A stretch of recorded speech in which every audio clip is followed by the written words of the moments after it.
He woke to the sound of breathing that wasn't his own. Slow. Soft. Close. Too close. For half a second, Daniel thought he was dreaming, the kind where loneliness tricks you into warmth. Then the weight on his arm shifted, a strand of dark hair brushed his chest, and reality struck him awake. There was a woman in his bed. Naked. And judging by the way she gasped when her eyes flew open, she was just as shocked as he was. "Don't scream," Daniel blurted out, instantly regretting how that sounded. She screamed anyway, clutching the sheet to her chest as if it were armor. "Who are you?" she demanded, eyes darting around the room like she expected security to burst in.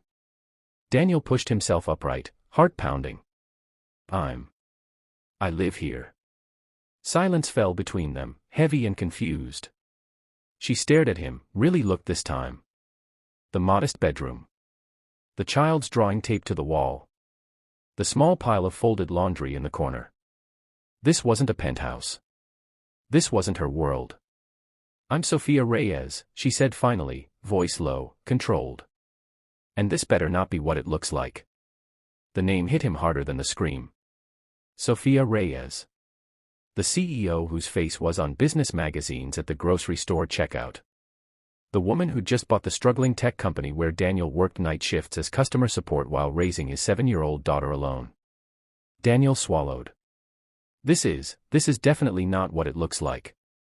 I don't even drink." The truth unfolded in fragments. A company celebration after the acquisition. Sophia had shown up unexpectedly, insisting on meeting the people behind the screens. Daniel had tried to leave early to pick up his daughter from his neighbor. Someone handed Sophia a drink. Someone else poured another. The night blurred after that. A missed cab. Rain. Daniel offering his couch because he couldn't in good conscience leave her alone. One blanket. 2 exhausted adults. No memory of how they ended up here. As realization dawned, Sophia's shock softened into something quieter. Embarrassment. Vulnerability. Fear of what this meant for her carefully controlled life. "I need my clothes," she said. Daniel nodded and pointed to the bathroom. "I washed them." Coffee spilled. Her eyes flicked to him, suspicion giving way to reluctant gratitude. "Thank you." That should have been the end of it. An awkward morning, an unspoken agreement to forget. But life didn't let go that easily. At work, Sophia was all steel and precision. Daniel was invisible again, just another employee. Until the layoffs began. That was the first real challenge. Rumors spread. Anxiety seeped into cubicles. Daniel stayed late every night, not because he loved the job, but because he needed it. His daughter, Lily, needed stability after already losing her mother to illness years before. He couldn't afford another goodbye. Sophia noticed his name on every late-night log. She noticed the care in his work, the way customers calmed when he spoke. Guilt twisted in her chest. She'd spent years building walls high enough to survive in a ruthless industry, but something about Daniel cracked them. She called him into her office.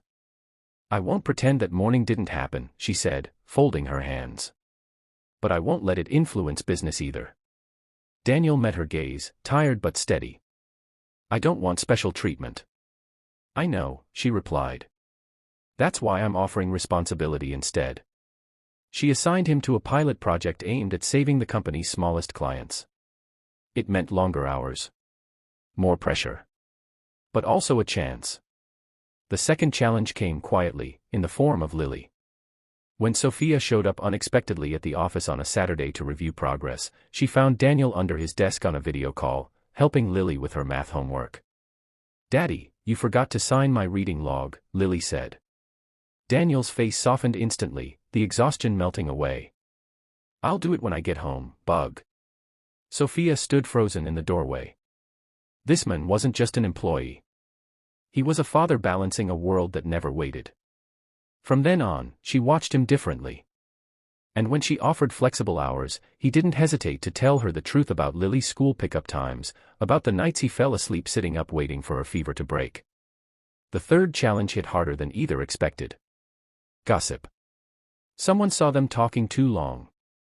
Someone remembered the party. Whispers grew teeth. The board called Sophia in, reminding her that her reputation was the company's reputation. Dating an employee, especially a single dad with no pedigree, would be seen as weakness. Sophia went to Daniel that night, standing at his doorway with rain in her hair, just like before.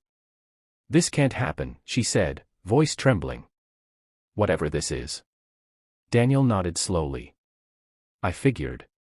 "It's not that I don't care," she added. "It's that I've worked my whole life to not be disposable." He surprised her by smiling softly. "I understand. I've been disposable my whole life." That honesty hurt more than anger would have. They stepped back, both pretending it didn't matter. Weeks passed. The pilot project succeeded beyond expectations. Jobs were saved. Clients stayed. Daniel was offered a promotion. Sophia announced it publicly, her voice steady even as her eyes searched his. Then Lily got sick again.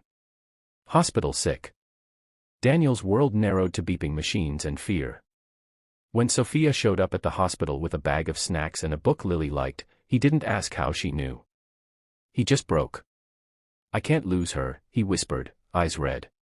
"She's all I have." Sophia knelt in front of him. "You're not alone," she said, for once meaning it without strategy. The final challenge wasn't corporate or social. It was trust. Sophia had to choose between a board-approved merger that would cost dozens of families their income and an alternative Daniel proposed that would take longer but protect them. The board pushed. The numbers tempted. The safer path was clear. Sophia chose the harder one. When the board questioned her judgment, she answered calmly. "Success that forgets people isn't success. It's emptiness with a balance sheet." They threatened to replace her. She didn't flinch. Months later, the company stabilized. The alternative worked. Slowly, sustainably. On a quiet evening, long after Lily had fallen asleep on the couch between them, Sophia turned to Daniel. "That morning," she said, smiling faintly, "was the first time in years I woke up scared and honest at the same time." Daniel took her hand. "Me too." They didn't rush. They built something careful, rooted in shared scars and earned trust.